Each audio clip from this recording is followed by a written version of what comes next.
même Macron. Vous n'avez aucune preuve, donc. Non, j'ai pas de preuve, j'affirme rien. Hein.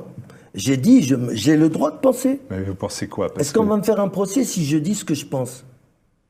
Je ne peux pas vous l'assurer que ce soit non. Mais qu'est-ce qui vous amène à dire que ces présidents-là peuvent avoir tombé dans les mêmes drogues? Pour parler de notre président actuel, je trouve que bon, il a des mimiques un peu douteuses. Le fait de toujours se gratouiller le nez.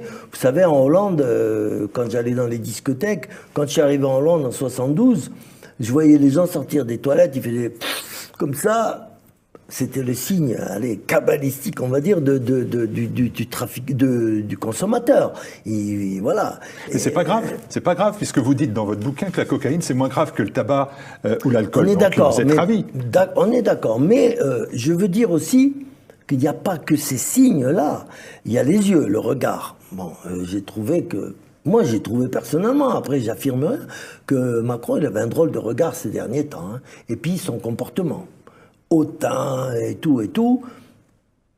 Moi, je dis, ça laisse présager, voilà.